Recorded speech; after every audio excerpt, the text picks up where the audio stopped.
नमस्कार दोस्तों।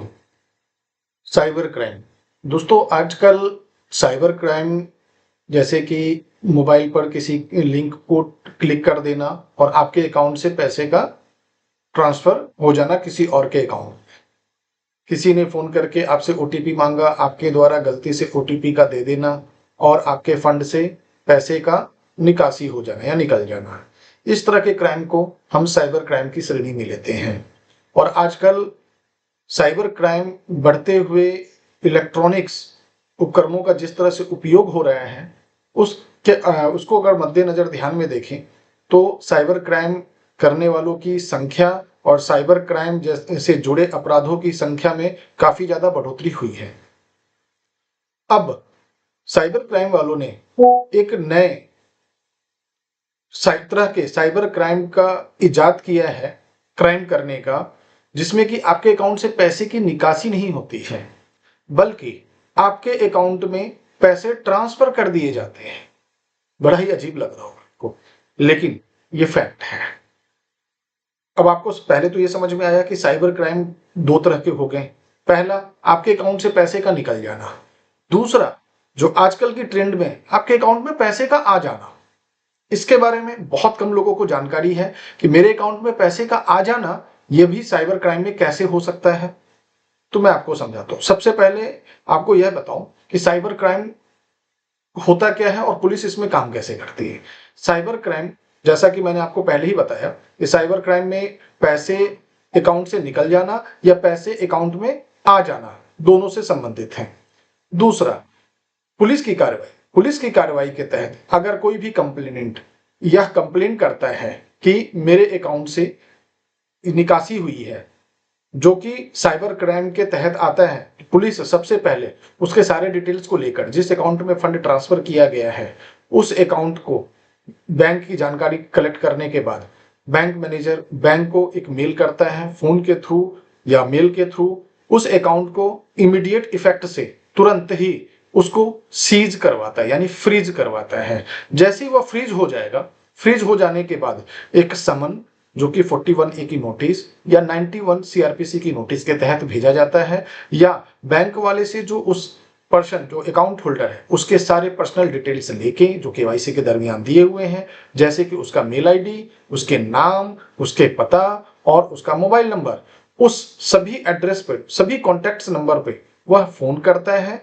या 41A की नोटिस या 91 की नोटिस को भेजता है और उन्हें यह अपडेट करता है कि आपके अकाउंट में इलीगल तरीके से यह फंड ट्रांसफर किया गया है, ट्रांसफर हुआ है, आप इस पर अपनी सफाई दें और इन्वेस्टिगेशन में हमारा सहयोग करें। अब क्या होता है, इसमें आपके अकाउंट तो फ्रीज हो गए, साथ ही साथ इस प्रक्रिया में आप अब परेशान होंगे क्योंकि ये कानूनी प्रक्रिया में आ गए। अब इससे बचने के क्या उपाय हैं? अब इससे बचने के सबसे पहला मेरा जो कंसर्न है कि पहला कि आपके अकाउंट से पैसा नहीं निकले, उसके लिए बहुत इंपॉर्टेंट है आपको किसी को भी ओटीपी नहीं देना है।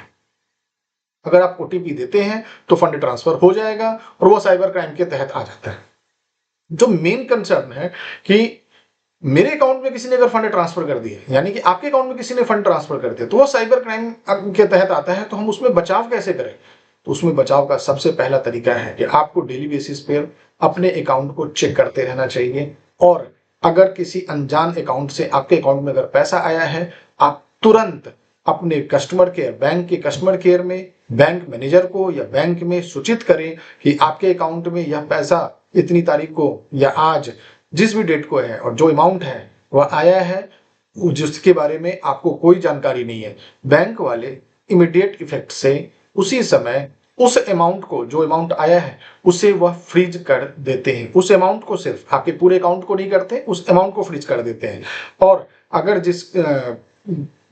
जिसने फंड ट्रांसफर किया है वह क्या करेगा, वह साइबर क्राइम में जाएगा।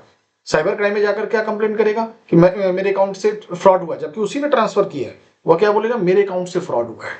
और वह जब कंप्लेंट करेगा, पुलिस वाले जब बैंक वाले के पास फोन करते हैं और उनको अपडेट करते हैं कि इस अकाउंट में फंड ट्रांसफर हुआ है, जो कि साइबर क्राइम के अंतर्गत उनके पास एप्लीकेशन आया हुआ है, तो बैंक वाले आपके द्वारा जो पहले सूचित किया गया है उसके तहत बैंक वाले अपडेट कर देते हैं कि मेरे ग्राहक ने आपसे पहले ही मुझे यह बता दिया था कि उनके अकाउंट में एक अननोन अकाउंट से फंड ट्रांसफर हुए हैं जिसे मैंने होल्ड कर दिया है। पहला, आप बच गए। आप बच गए इस तरह की परेशानी से, साइबर क्राइम की परेशानी से आप बच गए।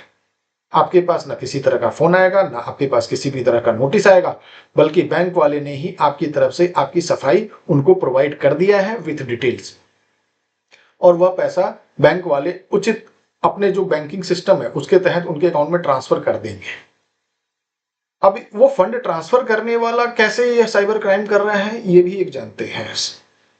फंड ट्रांसफर करने वाला आपके अकाउंट में फंड ट्रांसफर करके वह खुद ही कंप्लेंट करता है कि मैं साइबर क्राइम के फ्रॉड में फंस गया हूं, जिसके कारण आपका बैंक अकाउंट फ्रीज होगा। अगर मान लीजिए आप दिल्ली में, किसी ने कंप्लेंट कर दिया कि वह कलकत्ता से कंप्लेंट कर दिया, तो कंप्लेंट के आधार पर आपको कलकत्ता जाना है, आपके आने जाने का पैसा खर्चा होना है, आपके रहने का खर्च होना है, आपके वकील के खर्च होने हैं, आपका अकाउंट फ्रीज हो गया है। इतनी परेशानियों से बचने के लिए आप क्या करेंगे, सामने वाला जो आपकी पूरी डिटेल्स को, इंफॉर्मेशन को अपने पास लेकर रखा हुआ है, वह क्या करेगा, वह आपको कांटेक्ट करता है, बोलता है कि मैं यह केस वापस ले लेता हूं और आपको इतने पैसे देने पड़ेंगे।